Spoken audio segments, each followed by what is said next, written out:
In my plight to seek justice regarding bar from applying that was applied by South Carolina Department of Employment Workforce, I had a meeting with Raymond Buxton, Attorney Joshua Barr, and investigator Sharon Dorn at South Carolina Human Affairs Commission, Columbia, South Carolina on November the 8th, 2014. Sharon Dorn went through her file and stated that bar from applying was an intentional act to harm.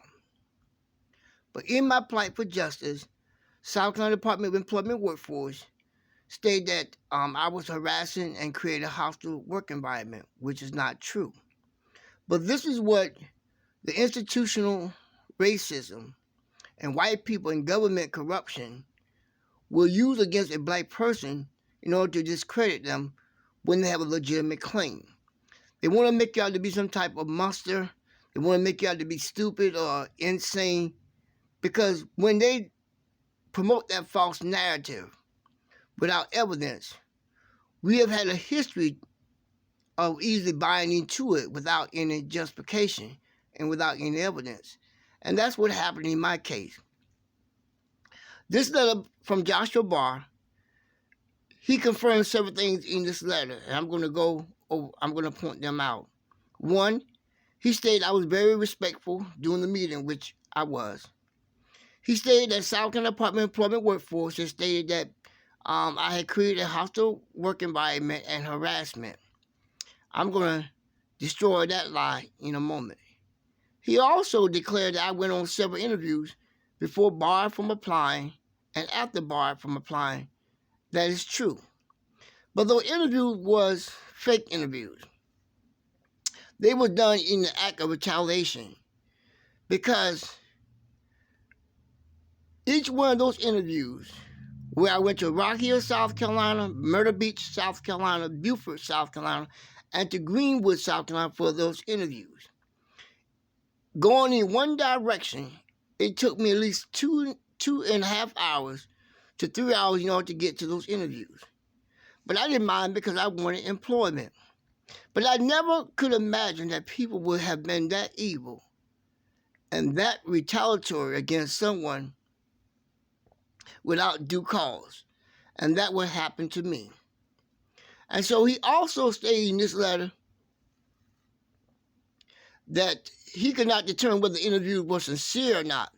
Well, I can.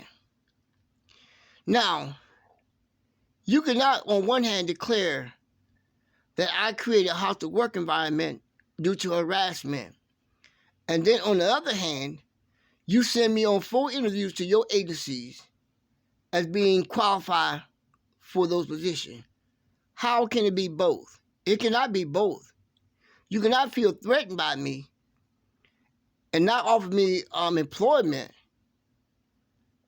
not accuse me of harassment, and then feel that I'm well qualified.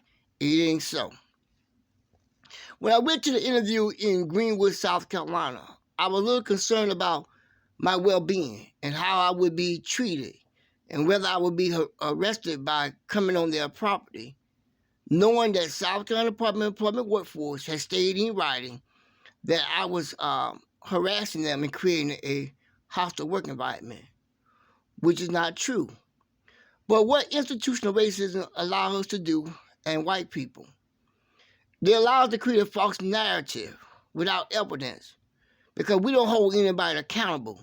But I found out in this situation that my own color, black people, use the same often disgusting tactic against me to declare that I was hostile and harassing just to deny a lawful civil rights claim and to hold those who have violated my civil rights accountable.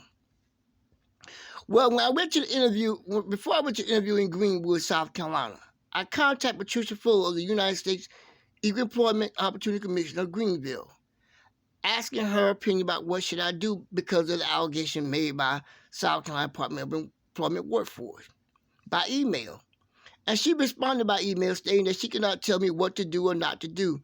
But if I don't go, I risk the chance of having a legitimate claim for retaliation. And so I went to the interview. I never received any positive feedback.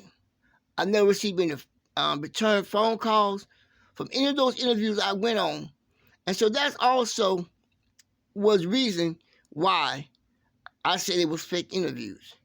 And they became retaliation because I made the claim of not being treated fair and that I was being secretly blackballed without having actual proof like I have now. I always felt like that. And I always had other evidence to suggest that.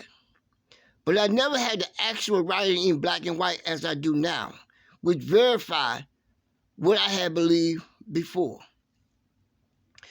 With all that information that Patricia Fuller of the United States Equal Employment Opportunity Commission knew about, she still found that South Carolina Department of Employment Workforce and the state of South Carolina had not violated my civil rights. Now that was a shame. So the reason why I'm telling my story, I'm exposing a corrupt system on the state level, in the state of South Carolina, and also by the federal government and the United States Equal Employment Opportunity Commission. Many knew about it. Many participated in a cover-up and a conspiracy to deny what happened. But as again, my own black people did to me as well. And this reminds me of the white women during the civil rights movement and slavery, having sex with the black male. But then when they get caught, they holler rape without any evidence, without any witness. And everyone in the town or the city believed that they had been raped by that black male. And that black male suffered at the hand of an unjust system because of the false narrative. And this same type of false narrative had been applied to me. And I want to let the state of South Carolina know the United States Equal Employment Opportunity Commission and the United States Department of Justice, justice is still required. And Patricia Fuller of the United States Equal Employment Opportunity of Greenville, South Carolina, she is dirty, she is low down, and she is a black woman. But she did not have any integrity or regard for how this black man had been treated, because she was selfish. And the only thing she was concerned about is her own well-being and her office. Patricia Fuller, Raymond Buxton, Joshua Barr, and many others, you are no good.